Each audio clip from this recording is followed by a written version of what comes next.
എല്ലാ കൂട്ടുകാർക്കും നമ്മുടെ 14ാമത്തെ ദിവസത്തേക്ക് സ്വാഗതം. ഇന്ന് രാവിലെ തണുത്ത കാലാവസ്ഥയാണ്. രാത്രിയിലൊക്കെ നല്ല മഴയുണ്ടായിരുന്നു. രാവിലെ ഡ്രിങ്കറൊക്കെ ഒന്ന് ക്ലീൻ ചെയ്യണം.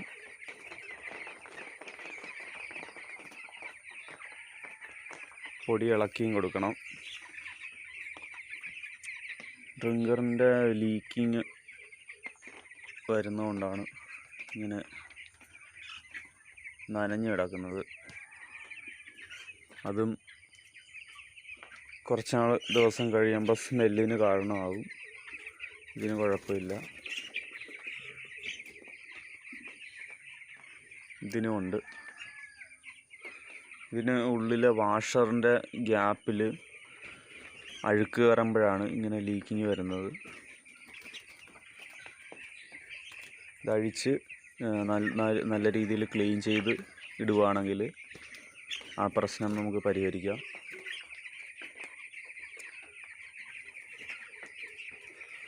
അപ്പോൾ ഇന്നത്തെ പണി തുടങ്ങാൻ പോവുകയാണ്. ഡ്രിങ്കർ ആദ്യം ക്ലീൻ ചെയ്ത് നമുക്ക് എല്ലാ ഡ്രിങ്കറും ക്ലീൻ ചെയ്ത് പൊക്കി നിർത്താം. അത് കഴിഞ്ഞ് നമുക്ക് പെട്ടെന്ന് തന്നെ പൊടി ഇളക്കി വരുന്നതനുസരിച്ച് ഓരോ സൈഡിൽ ഡ്രിങ്കർ താത്തി കൊടുത്ത് പോരാ. അതാണ് നമുക്ക് ചെയ്യാൻ പറ്റുന്ന എളുപ്പപ്പണി. ഇപ്പം ഈ 3 ഡ്രിങ്കർ ക്ലീൻ ചെയ്ത് പൊക്കി നിർത്തി ആ ഭാഗം ഇളക്കി അങ്ങനെ പോരുന്നതിനെക്കാട്ടി എളുപ്പം നല്ലത് പെട്ടെന്ന് തന്നെ നമുക്ക് ഡ്രിങ്കർ വേഗം ക്ലീൻ ചെയ്ത് മാറ്റി പൊക്കി നിർത്തുകയാണെങ്കിൽ നമുക്ക് ഇളക്കി പെട്ടെന്ന് പോരുകയും ചെയ്യാം. ഡ്രിങ്കർ താത്തി കൊടുക്കുകയും ചെയ്യാം.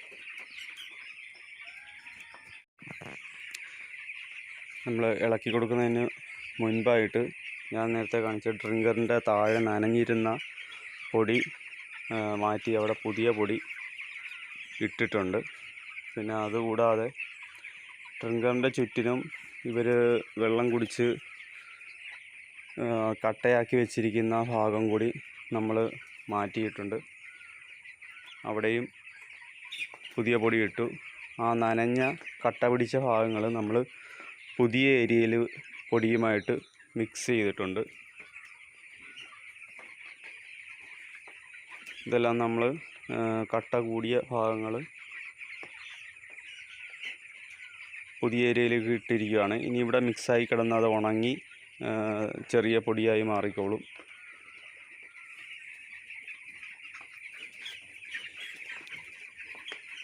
എല്ലായിടത്തും പുതിയ പൊടി കുറേശ്ശെ ഇട്ട് കൊടുത്തിട്ടുണ്ട്. ഇനി നമ്മൾ ഇളക്കി കൊടുക്കുമ്പോൾ പഴയ പൊടിയായിട്ട് മിക്സ് ആയിക്കോളും.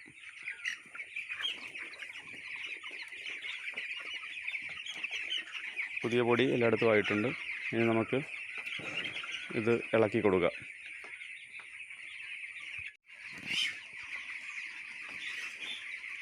ഇപ്പോൾ നമ്മൾ ഇത്രയും ഭാഗം ആ മരത്തിൻ്റെ അവിടം വരെ നമ്മൾ ഇളക്കി കൊടുത്തു.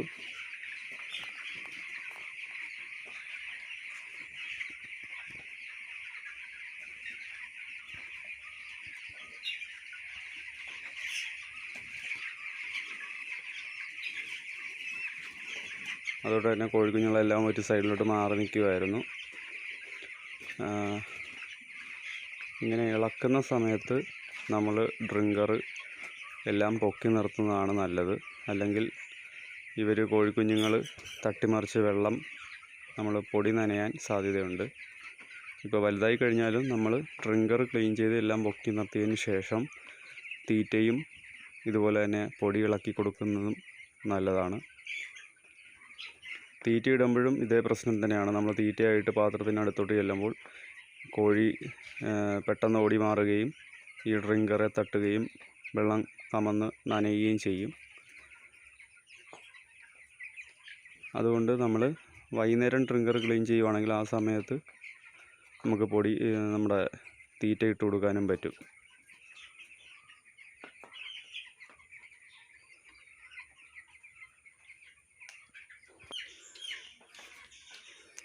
അപ്പോൾ നമ്മൾ മൊത്തത്തിൽ പൊടി ഇളക്കി കൊടുത്തു, ട്രിങ്കറെല്ലാം താത്തു.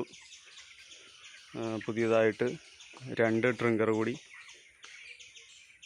ഈ വലുതാക്കിയ ഏരിയയിലോട്ട് വന്നിട്ടുണ്ട്. ഒരെണ്ണം കൂടി നമുക്കിടാം. അത് വൈകുന്നേരം നമുക്ക് ക്ലിയർ ചെയ്തിടാവുന്നതാണ്. അപ്പോൾ ഇന്നത്തെ രാവിലത്തെ പണി കഴിഞ്ഞിരിക്കുകയാണ്. രാവിലെ ഒരു കൃത്യമായി പറഞ്ഞാൽ ഒരു 20 മിനിറ്റത്തെ പണിയേ ഉള്ളൂ. വൈകുന്നേരം തീറ്റ ഇട്ട് കൊടുക്കൽ മാത്രമേ ഉള്ളൂ ഇന്നത്തെ പണി.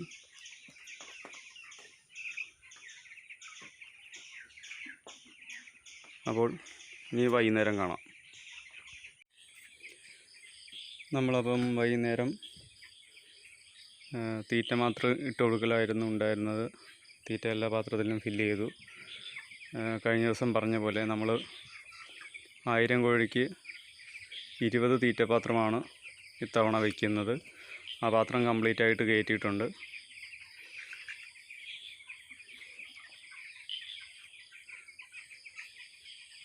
ഒരു തീറ്റപാത്രം ഡ്രിങ്കർ, തീറ്റപാത്രം ഡ്രിങ്കർ, തീറ്റപാത്രം, ഈ രീതിയിലാണ് നമ്മൾ അറേഞ്ച് ചെയ്തിരിക്കുന്നത്.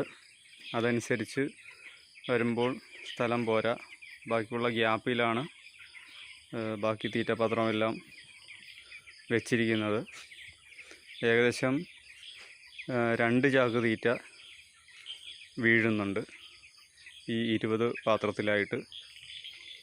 ഒരു അല്പം കയറി നിൽക്കുന്ന രീതിയിലാണ്, പൊക്കത്തിൽ സ്റ്റാറിന് മുകളിൽ വരുന്ന രീതിയിലാണ് തീറ്റ ഇട്ടിരിക്കുന്നത്.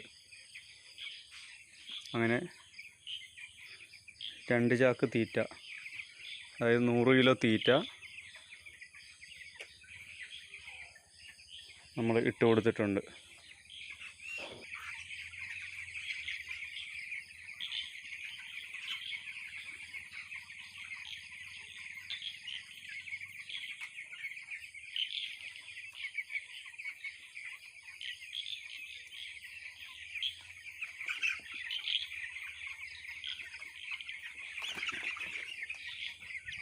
നമ്മളിന്ന് വൈകുന്നേരം പോയി 1 ചാക്ക് അറക്കപ്പൊടി കൂടി എടുത്തിട്ടുണ്ട്.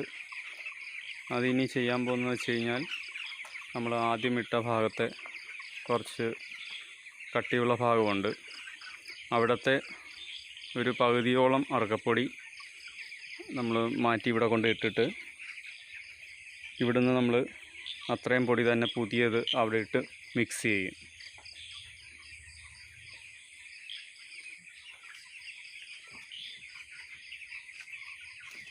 അപ്പോൾ ഇന്നത്തെ ദിവസത്തെ പണി ഇത്രയേ ഉള്ളൂ. അടുത്ത വീഡിയോയുമായി നാളെ കാണാം. എല്ലാവർക്കും ഗുഡ് നൈറ്റ്.